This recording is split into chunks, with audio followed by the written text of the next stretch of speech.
First off, Austen, just how are you doing? You are having to live in the past with more past still to relive while filming the present. There's a lot going on in your life.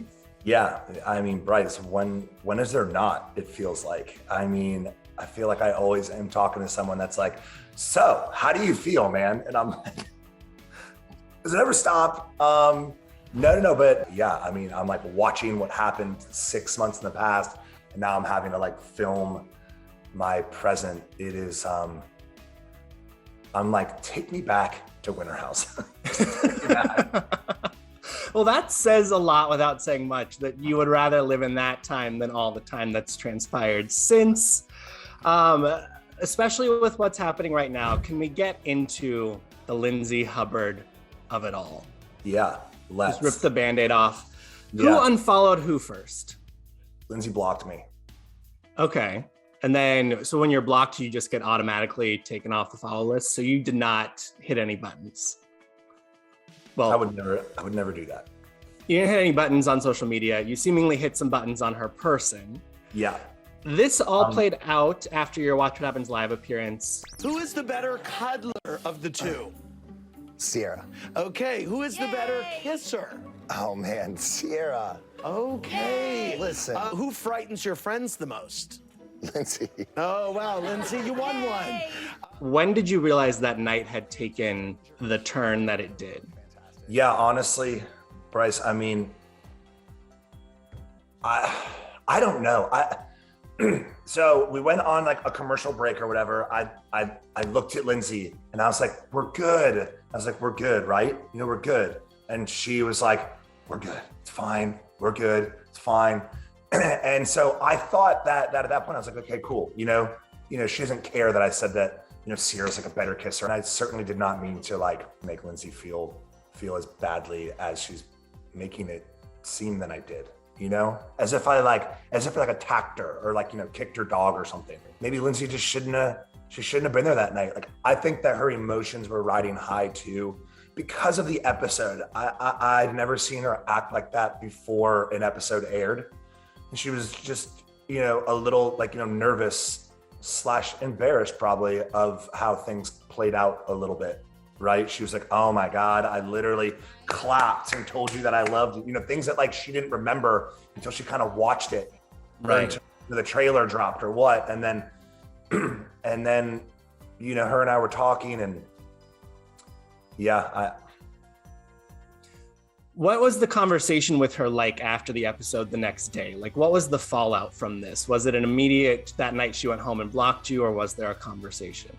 So afterwards, I guess that when we were in the back and it was like, all right, where are we going out, right? Like, I thought that everyone was good. And she was like, I'm just gonna go home. And then I guess that's when it began to circulate that like we had unfollowed each other. And I was like, oh, well, that's news to me. And I sent her a text, like, Linz, our friendship, it is important to me. I hope that we get a chance to speak in the future, kind of thing. And is that where it's been since? That's where it's been since. Okay. She did an interview on her press run, and I want to get your response. She said, at some point, I can't like be okay with keeping that kind of person in my life. And I don't need to train a 34-year-old man how to be a good friend to me. It's just like not in the cards. How do I respond to that? I mean, while keeping it all in check, it's like, I don't agree with any of that. She is now, dating another person. Like, I don't know why she needs to like have me in her life as much as she has and had. It can be an overbearing process, right? Where it's like, okay, I'm going like I'll Watch What Happens Live, and she's like, okay, well, like I'm gonna come, and you're like, okay, come on then, Linz, but like, do not make this day like about you. And that's what she tried to do the whole day, the whole entire day, from the moment that I landed in New York. She tried to make the moment about her, and she was like, oh my gosh, have you seen the episode? Oh my gosh, you have to watch it. Andy's gonna give you shit for it. And I'm like, I'm good. Like, I am all good. Are you good? And then when we got there, I guess Andy asked her to sit in the audience, and just the dramatics of it all. Like, she fell on the ground and was like rolling around and was like, they want me to be in the audience. I was like, Linz, this was your goal from the moment that you got here. Come on then, come on to the audience. But I was like, it's not gonna change my answers. And I shouldn't have to train a 36-year-old woman like how to not act at Watch What Happens Live. Okay, fair counterpoint. But she hasn't given you the space to have the moment to move forward. She pressed a hard pause on this, it sounds like. Yeah, but look, dude, like, this is what I'm saying. Like, if I come into the city, it's like, come over. And I'm like, Linz, I'm doing my own thing over here. If you'd like to meet for happy hour, I'd love to do that. And, I'm like, and aren't, you dating someone new? Like, focus on that. I'm like, doing good now. Life is dandy. We don't have to be in constant contact like that. I don't know. Right. Well, and I've seen some speculation that people think she and Carl, that's who she is seemingly dating right now, Carl Radke, have rekindled, but maybe it's not real. Maybe she's trying to make you jealous. Do you have any read on that? Oh, I don't know. I just think that her and Carl are best friends. They announced that they're dating or so something. they haven't they haven't confirmed it. They've been very playful with it, and that's why there's a lot of room for interpretation. Yeah. I think that, they're best friends, and that if they did decide to date, then that would probably be something that everyone in their lives would probably, be happy with or like agree with. Yeah. I don't know though. I don't know who she's dating or what, because she's not my friend anymore, remember? Right. You have no way of contacting her, apparently. Where do you hope that friendship goes? Do you hope it gets back to a place it once was? Do you have any hopes for it? Are you leaving it be? Yeah, look, man, I have so much going on right now, and there's a lot of things happening, and Lindsay's definitely has been a part of my life. I would certainly like to mend, but what would have to happen at that point is that, it's like a different type of friendship. It's not the waking each other up in the morning, with phone calls kind of friendship, or coming to my Watch What Happens, or vice versa. I think that the friendship would just, move in a different direction, right? Because it's gotten me in trouble in the past. I think that we're one way and she thinks that we're another way. And of course it's my fault that I thought that it was this way. And I'm just used to getting blamed for all this stuff at this point in time, and it's like, come on, I didn't ask for that. Right. I told you the moment that you walked in the house that I made out with Ciara. I applauded you. You set clear boundaries from the moment she got in that house. Thank you, Bryce. There were no blurred lines. There was no confusion about what was happening in Vermont. And yeah, so I definitely, I would never say to throw away a friendship unless it really was awful and toxic. But if she thinks that I'm not a good friend, then I just hope that she comes around. Essentially, ball's in her court. You have to wait for her to make the move, and then you'll go from there. And you know what? And that's fine, because like I said, life is moving forward down here in Charleston. Well, and it's my understanding that there's more life that was maybe filmed to air in 2022 before we get present day Charleston life that may fill in some more gaps for us. Yeah, maybe. The tangled web we weave, Bryce. The tangled web that Bravo weaves for you, I think. Yeah. Might be the better. Do you have any recollection of the New Year's Eve moment that she keeps going back to? No, New Year's Eve this year, we probably FaceTimed 15 different times. I was like, what are your goals? I was shocked. He goes, Lindsay, I'm gonna date you this year. I'm glad you asked this, because I forgot about that. Yes, I do. The year in question is 2019. 2020, I was in Charleston. I had my hands full. It was 2019 at MSG. I've come to MSG 2017, 18, 19 to go see Fish, and she knows this. And every year we've met up, either beforehand or afterwards of the show. So I called her in 2019, and things are not going well with my, now ex.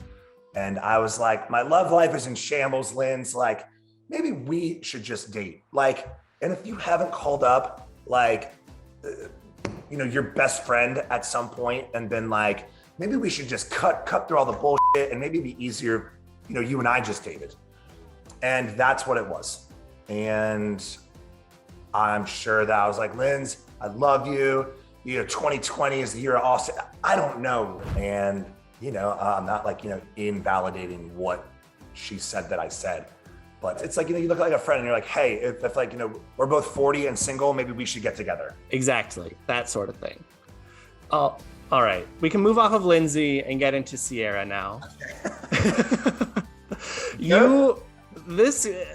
Night one, this hot tub worked some magic. Things got moving between the two of you. Yeah. I talked to Ciara. She said, this bled out into the real world too. You explored it a little bit after filming wrapped, but you both decided you weren't in the right space to move on a relationship. Why was that the case for you? Okay. Yeah. Look, at that point in time, as much as I hate to admit it, I just like wasn't fully over and like at a place to move on like that. And I was like, I don't want to like let down someone like her or like, anyone for that matter. I don't want to be like a half present, boyfriend. Is it something you would consider revisiting in the future? She said there are still some feelings there. Yeah, look, I mean, you never say never.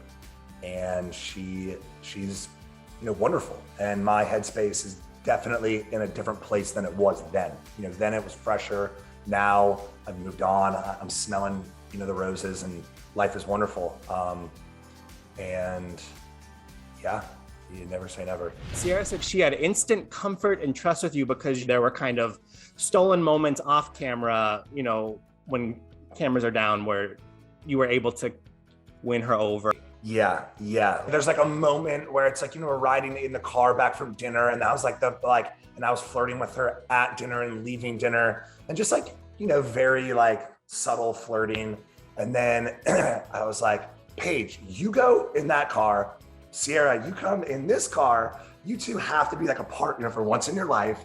Now come in this car. And then we were like, singing like, karaoke songs. And then that's the first time that we kind of like held hands or like, touched hands a little bit. And so, yeah, there were like, tiny moments that would have been impossible to capture, right? That you can only describe as like a feeling or like, just like, you knew, your heart. Right. Well, even moments that like that could have been captured on camera doesn't translate necessarily.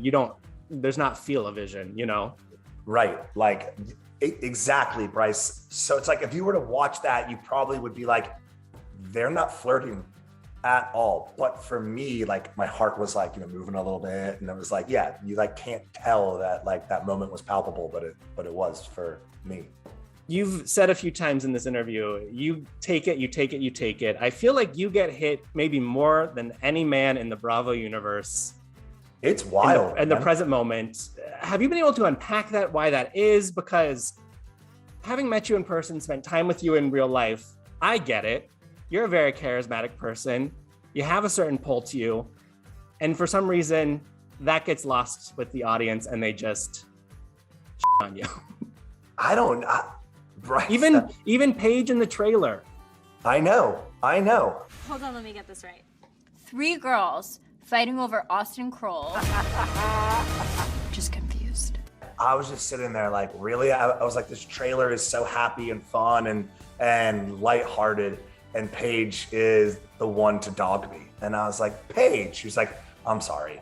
And I was like, I don't, like, and once again, it's just one of those things, like, you compartmentalize and you pack deep down, and that's going to translate to lots of hours of therapy later on in life. Bryce, I don't know. I don't get it, but yeah, it makes me laugh. I mean, I think that like I'm pretty funny and great, Bryce, but like, I mean, I don't know. It like angers women for some reason. I'm like, I don't know why. It's like, it'll be probably a mystery to the day you die. I don't know, man. And I don't know why it's such a mystery. But I mean, come on, people. Well, where are you at romantically right now? Single, very ready to mingle, cautiously mingling, not mingling at all? Interesting.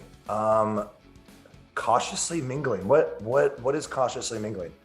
Well, I think full-on mingling is like you're trying anything. You're going on dates left and right. Cautiously, you're being like thoughtful with it. You don't want to get stuck in the loop that you used to be in. Okay. I'm cautiously mingling because I'm like, Austen, you don't have to date every single girl that you meet and think are great. And so I'm telling myself that I don't have to do that. I don't have to like meet a girl that I like and get along with and just like immediately date her. Like I'm cautiously moving down that. There is the cloud of your ex hanging over Winter House, and I think obviously will hang over at least the start of Southern Charm with things that have unfolded in real time. How do you feel about her these days? Are you letting her live her life and just separate, not part of your orbit? Absolutely. I mean, isn't that the only way to live? You know, Yeah. That's how you truly have to be. Like, you aren't a part of my life anymore, and you're gonna start a new family. And I wish you the best, but like, I don't have to send like a gift basket, like, you know, and she shouldn't need that, you know, from me, right? It's like, no, like we didn't work out, moving on. You know, of course I'm gonna see her around town and on camera, and I, you know, just like try to keep it, you know, let's see if she's capable of keeping her, you know, insults to a minimum.